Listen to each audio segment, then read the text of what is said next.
Let's go to line number 5. DURAN, Felix, you're on the air. Hi, Paddy. How you doing? Doing okay. Sorry about yesterday. Just couldn't hear you. The connection was poor. Yes. It's what you get for expensive cell coverage, but poor service. I get it.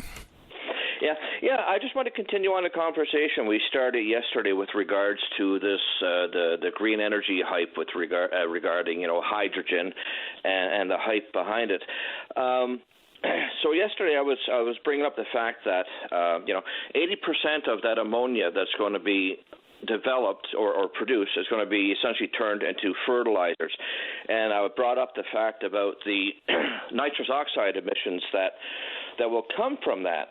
And when you look at tests that some countries have done, such as Europe, where they're combining hydrogen with natural gas, to increase the efficiency and lower the CO2 emissions. Unfortunately, the side effect from that is that it also increases the nitrous oxide emissions, which in this case, in using hydrogen, is 6 times more potent than that of methane.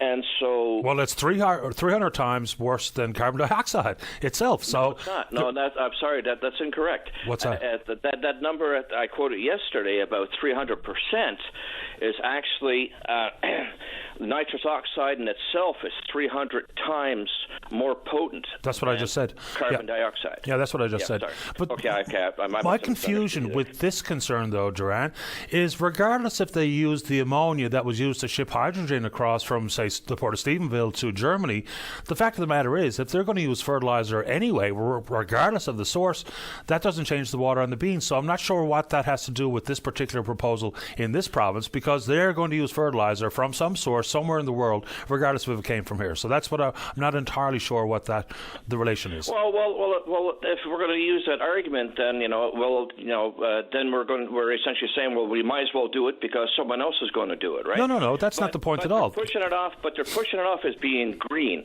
and that's the thing. The only thing that's green about this whole thing is the actual wind that's blowing. When you look at the footprint that all these turbines are going to take up, you're looking at for all the proposals from Newfoundland, Nova Scotia, and whatnot, they're up to about 3,000 turbines.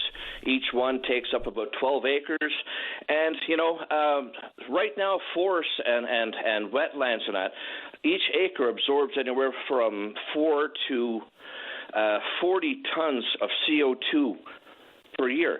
And so when you look at that, not including the roadways and that they'd have to build, you're looking at a capacity at the lowest scale of 166,000 tons of CO2 being absorbed a year, upwards to 1.5 million tons of CO2 being absorbed per year. Now, when you look at, they're talking about lowering CO2 emissions. Yes, CO2 emissions stay in the air a bit longer. Over a 20 to 200 year period, 65 to 85% of CO2 gets absorbed by the oceans and other systems. Now, methane lasts about 12 years in the atmosphere, and nitrous oxide lasts up to 110 years. Now, that's a short lifespan compared to CO2. But the big killer between methane and nitrous oxide is that they're also ozone depleting. So we're looking at increasing that production.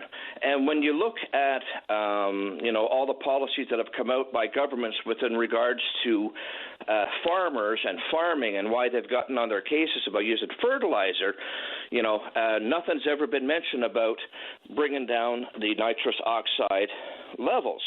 Matter of fact, that was conveniently left out of the Montreal Protocol that was back, I believe, in 1987. And so there's been no real regulation on that. And what's scary is when you look at the studies that are being done, is that with the current trajectory for nitrous oxide emissions from things such as ammonia, fertilizer, and the hydrogen industry as a whole, they're looking at, for the next century, trying to keep the temperature at 1.5 degree increase minimum. Well, with the additional stress that the nitrous oxide is going to put on the system, the International Panel on Climate Change are predicting that we're going to be looking at temperatures of increase of 3 degrees. And so... But the nitrous oxide conversation is a standalone, because it has very little to do with the proposal here. And this is not shrugging it off, because I know it's absolutely real. I understand the implications of nitrous oxide. But the fact of the matter is, the fertilizer concern has very little to do with this particular proposal. And in this country, there's actually been all sorts of opt-in programs to use different methods to fertilize the fields as opposed to traditional fertilizers as we understand them. So that's where I'm a bit of a loss here. Oh, yeah. Regardless of where the fertilizer came from, it's being used. Oh yeah, and I agree with that. Now there's things on the go to minimize the nitrous oxide output from fertilizers by encasing it in urea and stuff like that, and having farmers put it in at a different time. But that's one thing. That's the farming aspect of it. But when you start burning it as a fuel, then you're putting out additional nitrous oxide. And so if you're burning ammonia right now, the only feasible thing that you can see for using ammonia for as a fuel would be in huge tankers, because ammonia is difficult to burn, and they have to use what's called a selective catalytic reduction system, which are enormous. And the only vessels out there that can actually accommodate the setup, it requires so much space that it's only feasible on tankers. Right? There's all sorts of uses for ammonia, though. I mean, there is all sorts of use for ammonia. But when you start using it as a fuel, because it's hydrogen based, because once you start using it as a fuel and you start burning it, and when you look at the potency, so if you're looking at people having hydrogen cars, burning hydrogen in factories and whatnot, so what you're going to be doing is actually increasing the levels of nitrous oxide out there. That's only if you've gone from just using it as a fertilizer, that's not accurate, you're going to be using it across industry. But that's not accurate. Excuse me? That's not accurate, though. That's not accurate. Because you don't have to incorporate ammonia as a shipping medium in every hydrogen production. That's just not true. I mean, it's being used here because it's being shipped long distances, power loss and the like. So not every bit of hydrogen produced needs to incorporate any ammonia for shipping purposes. That's just not the reality. I do know that what you're describing is obviously problematic, but ammonia is a household cleaner. They use it in explosives, pesticides, textiles, plastics. 80% of it, I think, is absolutely used for fertilizer. But the incorporation of ammonia here does not have to mean that every bit of hydrogen produced in this world is going to use ammonia to ship it around. No, I didn't say that. I said that the only feasible place that it could be used as a fuel would be in tankers, because of the complexity of the equipment required to minimize the emissions from that. That's what I was saying. I didn't say that it would be used as a fuel or whatever source everywhere else. That's twisting what I've said, and I don't appreciate that.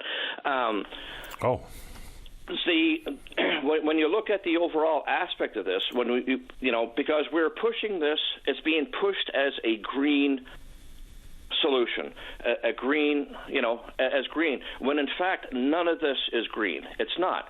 And so just because someone else is doing it, and just because, it's going to get used anyways, to me that is a weak argument from any government, any company. But it literally has nothing to do with this proposal. But we're looking at our CO2 emissions right now.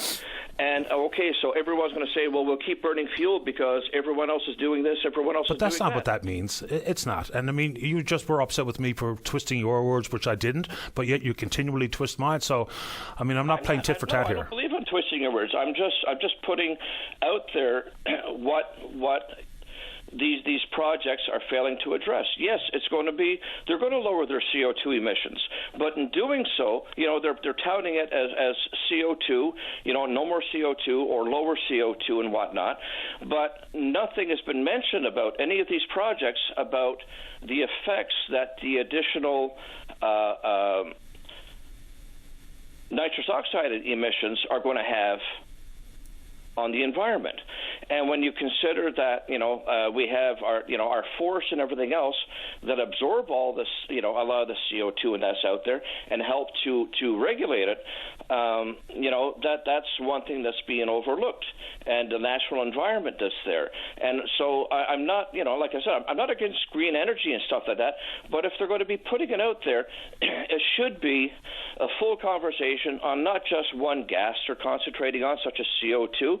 There should be something out there to say, okay, how are they going to mitigate the effects of nitrous oxide? When you consider that it is an ozone-depleting gas. And we know what happens when the ozone starts to deplete. CO2 doesn't do that. It absorbs more heat, but it's not an ozone-depleting gas. As a matter of fact, CO2 is referred to as the gas of life. The more CO2 that's in the atmosphere, the greener the trees get, the greener the grass get. Forests are actually starting to recover from that. Well, that's the opposite effect when you look at methane and, in this case, nitrous oxide emissions.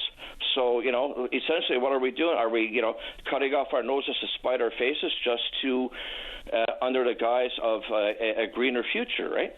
The tag of green in this case is the tag of green hydrogen, because that's just a simple definition that existed well before these proponents ever came to town. It's about using renewables to create the hydrogen, not that it is green as opposed to black or brown or blue hydrogen. It's all based on the source to generate the power to create the hydrogen through electrolysis. So that's how green gets applied here. And I agree with that, but the problem is, we both understand that, and a lot of other people understand that too. But when it gets thrown out there and it's advertised and it's pushed by the companies and it's pushed by businesses and whatnot, that part of green gets left, it gets muddled. And when people hear green, because we've been conditioned by the media, by businesses, by whatnot, to think of green as, everything in general, right? It's green, it's safe, it's wonderful, it's all this. But you're looking at the production process, yes, and I agree with that. Yes, it's green. When the wind blows, yes, you're going to get energy. But then for the infrastructure you put in, and that part of it, you have to look at the negative effects that has. So that in itself isn't totally green. And so there needs to be a lot more clarity out there so people could fully understand what they're allowing companies to come in and do and what they're allowing to have in their backyards. And that's where the real concern comes in. Is the word of green, I find, is thrown around rather loosely, and there's no such thing as green energy. We might as well get that out. There is no such thing in this world as green energy. Everything has some sort of component that is less than green. Solar, wind, tidal power, everything comes with some sort of mineral that has to be extracted. Consequently, there's no such thing as 100% green. The word should be greener than something else, a comparison as opposed to a declaration. And I agree with that. There's always something better, and maybe that's the way it should be put out there. It should be put out there for people to fully understand. Duran, I do have to get going. 30 seconds before I have to go. Okay, no problem. I just want to thank you for your time. I appreciate yours. And have a good weekend. The very same to you. Thank you. All right, take care.